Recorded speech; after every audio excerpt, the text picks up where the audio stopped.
Hi,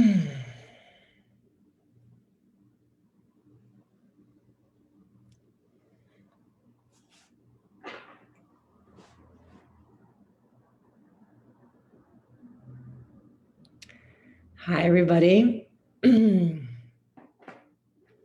hello. Hello. I am I'm coming on today to talk about fear. And I'm just doing a series this week of challenging emotions that are running in the background of our lives. And it's really funny because, on Monday, Spirit just came in and told me I needed to do this. And I responded immediately and I said, okay, change of plans, I'm doing this.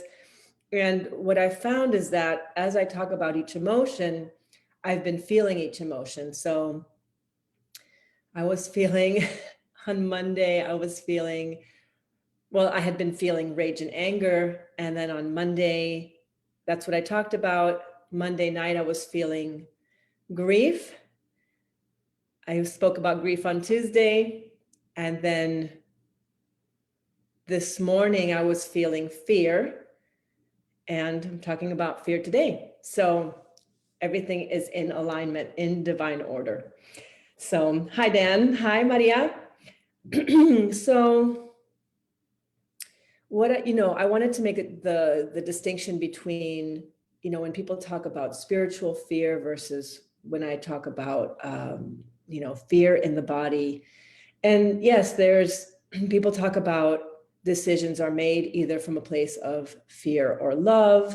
And that fear often represents the place in us that separates from other people, the place where we reject unity consciousness and things like that. And so, yes, I'm all about that, recognizing that. What I'm talking about, and most of the people that I work with, we're working with fear because they are in a state of, they're doing trauma work. They are going into places that they have disowned, that they have exiled, and they're having to reclaim that power that was either taken from them, that they left behind for whatever reason. And I work with entrepreneurs who are in the process of maybe expanding their businesses or stepping into leadership or stepping into aligning with their purpose or like a calling that they have. So really following a spiritual call, expanding businesses, or up-leveling in some way, in a way that is in line with who they were meant to be. And sometimes these things go together. Sometimes in the process of healing your trauma, inside the trauma healing process, there is an opening to spirit. There is a connection, a deeper connection to your intuition. And there are downloads that happen that say, okay, well, you are being asked to do this. So, and that brings up a lot of fear. And I think I spoke a couple of lives ago about when I was in my intensive somatic healing process in my training, and I was recovering from a chronic illness. I had I had spirit call me and say, you needed to do such and such. And I was like, no way. And I was in such fear that I cried for about 3 months. So, and it was it was grieving, it was fear. It was like this combination of both, because I was grieving the place in me that had like constructed a life out of smallness and contraction or limitation that was very safe to me, and fear because I was like, I don't know if I can do it, right? It was just overwhelming to that place in me that was like hiding. So it was coming from the same place, different emotions from that same place. So most people come to me in that place of like, I know I need to expand and I'm really afraid. And people come to me usually, experiencing a lot of anxiety, which is just a fear of the fear. So I think of anxiety as being this blanket that's laying on top of the fear. And so part of the process is dropping your awareness underneath the blanket, being able to peer underneath the blanket and ask, what am I really afraid of? And it usually comes back to these really core places in ourselves, like the fear of fear of being seen, or fear of not being seen, or fear of being rejected and abandoned, or what were the other ones? Like fear of being discovered, like imposter syndrome type of stuff, or fear of being shamed or ridiculed. And those are, usually experiences that we either have in our childhood, or that the systems of power have been feeding us, whether it's energetically, whether it's through our interactions with those systems of power. These are the things that we internalize in our emotional and energetic bodies. And what I find is that fear, we often talk about, like in the world of coaching, we often talk about like conquer your fear, or dom your fear. And I don't agree with either of those approaches, because my approach is my experience of my own fear is that fear is often a really young place. Fear is a tender place. And so we want to turn towards it rather than squash it or shut it up. We want it to ride with us in our experience of expansion. And oftentimes what happens is that the fear is so powerful that it takes the wheel of the car we're driving towards our expansion. And so what we need to do is to have our higher selves, or our desires, or whatever you have at the wheel of the car that is in alignment with your authenticity, with your realness, with your truth, to have that on the wheel, and to have fear riding shotgun alongside of you. So yes, so fear is a young place, and we want it to be with us in the car we're driving, not in the sometimes it's in the back seat, but you want it to ride with you, because in the back seat, it's like tiki, tiki, tiki, tiki, tiki. We don't want that to happen either. And you don't want it in the trunk of your car either, because that's often what happens. We exile it, we send it back over there, and we don't want to do that. We wanted to have it with you. That is a kind and compassionate way to be with your fear and to develop a relationship, because owning your power, owning yourself, right, radically, is having compassionate relationships to all the parts of ourselves. And that means this young place that is often in overwhelm. And this overwhelm, and I'm sure that so many of you watching this have experienced this over the course of this year, especially. This overwhelm feels like this frozen place. Right? It can feel like a part of your body is frozen. Maybe your sexuality is frozen and you feel this tightness in your hips. Or sometimes when I feel overwhelmed, it feels like sad. It feels like sadness, but it isn't sadness. It is kind of like this, like, oh man, what am I going to do now? Or this is really bad. And so it's this like low grade sadness that feels almost like a little, it's like a little cloud. And sometimes the overwhelm feels like a wall or a block. Sometimes it can feel like a brick wall. And I've had all these different experiences of fear in different situations. When I've had the experience of fear like a wall or a block, it's been around maybe like writing or expressing myself in a particular way that sadness type of overwhelm came up when I first heard about the quarantine and feeling sort of the weight, the bigness of the world on top of me.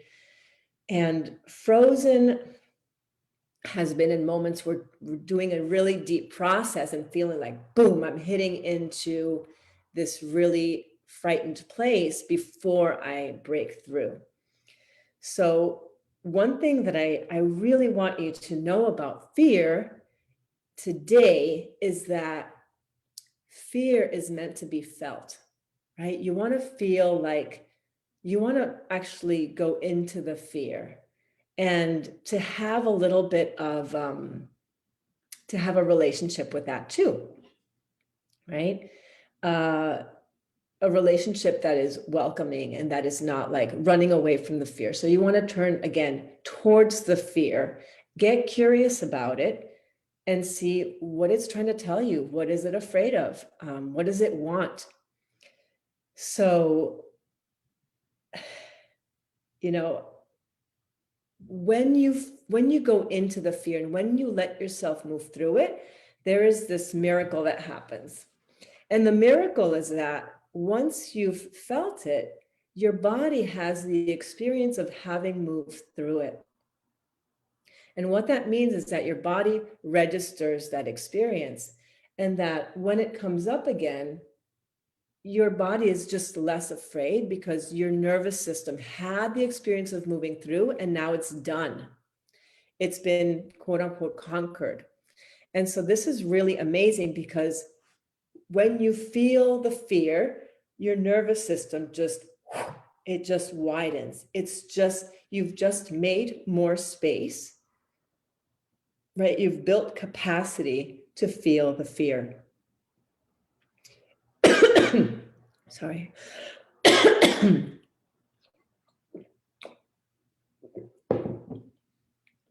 And so this is really important because it is all about the nervous system, right? Whenever we're expanding, whenever we're having conversations about race, whenever we are in our intimate partnerships and our partners call us in, those are moments where we deal with fear, right? We get into those really deep core primal fears.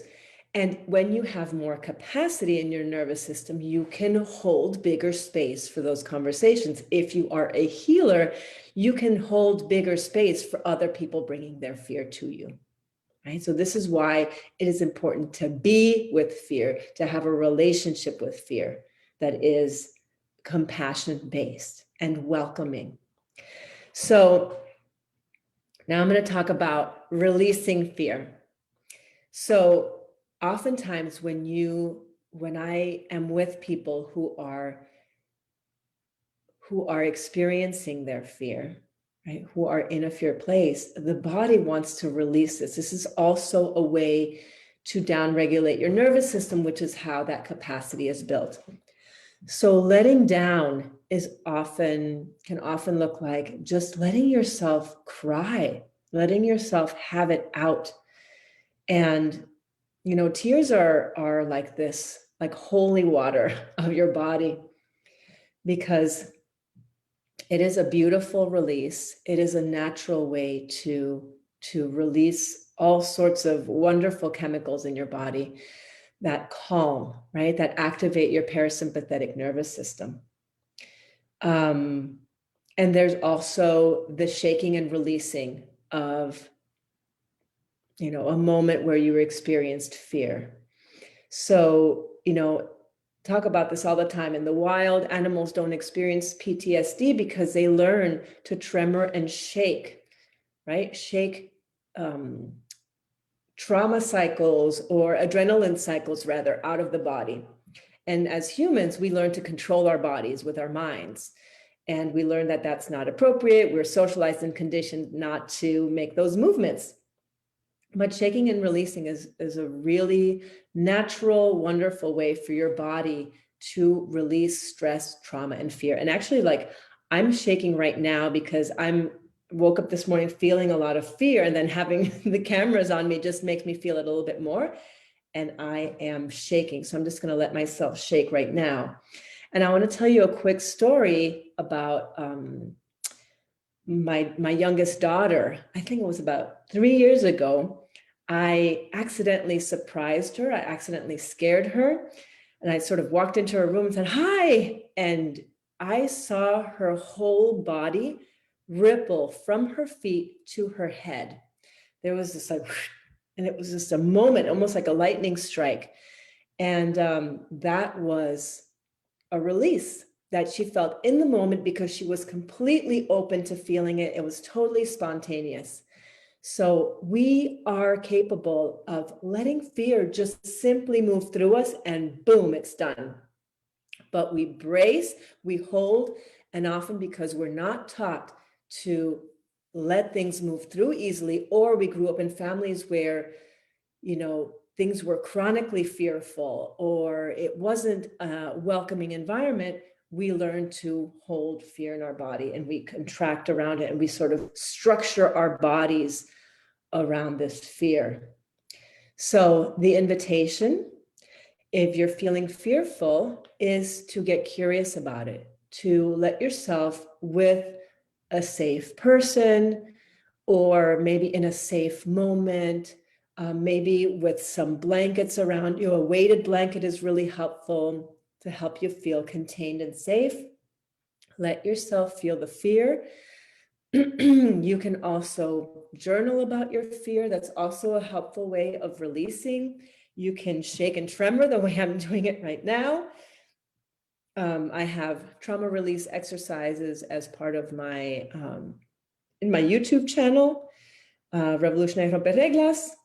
And let yourself cry it out with someone. Let yourself have the experience. And if you're having a hard time accessing that place, move the energy, right? Connect to the energy through maybe dancing with your fear, or maybe, hitting your mattress, or finding a way to move it, right? Even throwing punches or pushing up against a wall is a way to connect to those feelings. So checking in with yourself, noticing what would feel aligned to moving that energy. Okay, loves, it was wonderful hanging out with you today. And I don't know what's coming up tomorrow. I'll just need to check in with myself and see what emotions come up, and we'll dive into those tomorrow. All right. Love y'all. Bye.